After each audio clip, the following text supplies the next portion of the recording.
We'll turn our attention over to some NFL. ESPN senior national correspondent Sal Paolantonio is here on a Memorial Day weekend Thursday.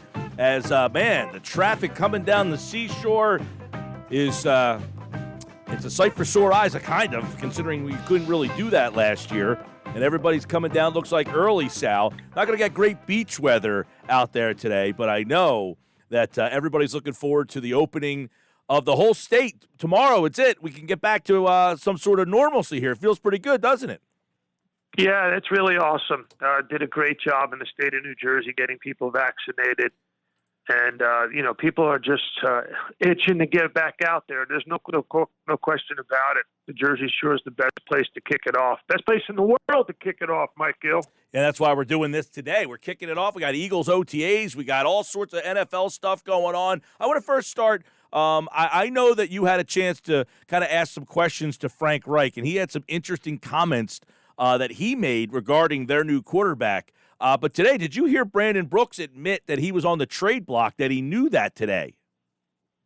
Yeah, I did not know that he was on the trade block, until it was sort of leaked out around draft time. It's pretty interesting what's going on with this football team. To me, the offensive line is very unsettled, Mike. Going across the board, really, when you look at it, there really isn't a settled position other than maybe left guard. Left tackle's wide open.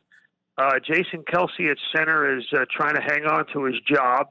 The right guard position, you have a player who was on the trading block who's coming back from a major injury.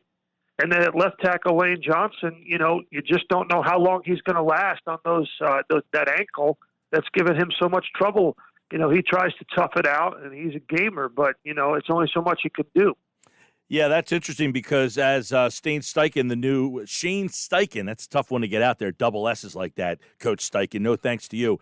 As he kind of said, hey, when I'm watching these skill position players, my eyes just keep going to the offensive line. So when they're healthy with Lane and Brandon and Kelsey and Sayamala, this might be a pretty good offensive line. But that's a big if. Can these guys stay healthy? That's really going to be a big storyline for this offense, I think. Yeah, I agree with you. They had 13 offensive line combinations last year. They had the most injuries and the most players play on offense than any team in the National Football League last year. So injuries were a major issue for this team once again, and it centers around the offensive line. I mean, you're going to have to scheme up protection for your quarterback if your offensive line has issues. You have to get the ball out of his hands quickly. You're going to have a short passing game, but the bottom line is the team doesn't go really very far unless they can get the offensive line settled. And to me, Mike, it's the position we're not really addressing, you and I. It's the elephant in the room is the big fat hole at left tackle. Because Andre Dillard is coming back from an injury. Jordan Mailata, who played okay at times at that position, but really didn't claim it last year. You would agree with that. So, and left tackle is such a big part of this offense. Not as big as you would think because they're a right-handed running team. They run to the right. They want to run to the right. And you, again, can scheme ways to protect the quarterback without relying heavily on your left tackle, but you still have to have a secure position there or else you're going to be sunk in the passing game in the National Football League.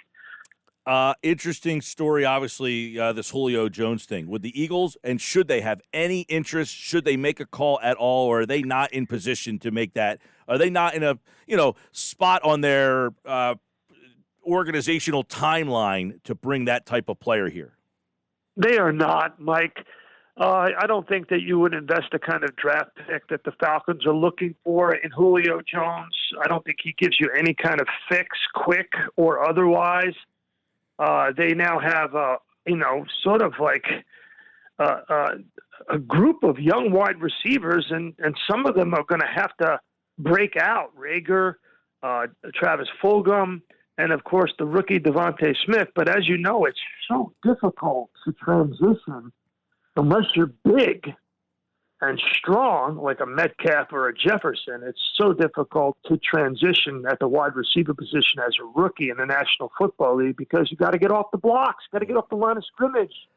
Yep. You can't rely on a rookie offensive coordinator or a rookie head coach to scheme your way open, especially when your quarterback is only 6'1" in the pocket. Now, what is your there's been a lot of excitement from these younger players about the energy. Now, is that normal? Like, hey, you got new coaches, we got new energy, or is that telling about, was the old, the old staff, were they lacking energy? Were they lacking focus on the younger talent? Because it seems like that's been a big thing is, there's so much energy from these coaches. Not that means you're going to be successful. Oh, energy is important, and you want that infusion of energy, and you better have it with a rookie head coach. And two offensive and a defensive coordinator who's never, coached at this level. So you want them to definitely infuse your roster, especially with a lot of young players, with the gotta wanna. They got to be out on the field and doing what's necessary to get better. But the bottom line to me for this football team is, can they stay healthy on the offensive line? 1, 2, can they play defense where they're not giving up the big points? And 3, can they get, instead of D-,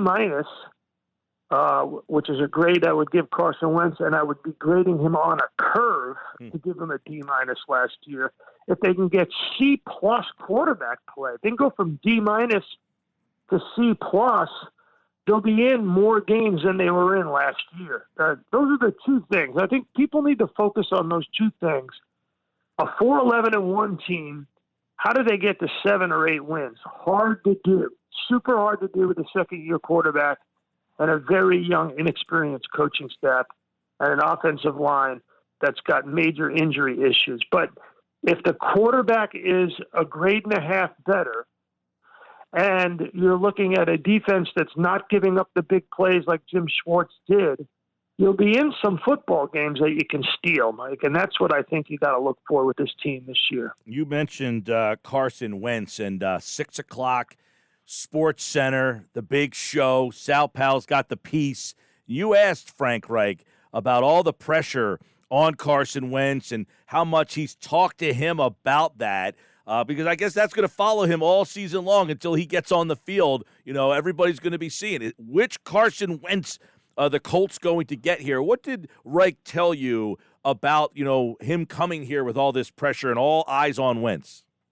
Yeah, they're all eyes on Wentz. I really was inspired by Peter King's column over the weekend, where Peter King said, and this is something that you and I have agreed on for a while, but he said it nationally, was that there's no quarterback who's under more pressure this year than Carson Wentz. Maybe Matthew Stafford in Los Angeles, but I think it's Wentz because of the way things went down in Philly last year. And because Philadelphia, all eyes are always on the Eagles and what happens with that football team. And, I asked Reich, knowing Reich very well and knowing the situation behind the scenes there with the Colts, I asked him and he gave me a very frank answer. He said this is something that he and Carson Wentz are talking about all of the time. You don't have to be John Wayne. You don't have to make every play. You just have to manage the offense.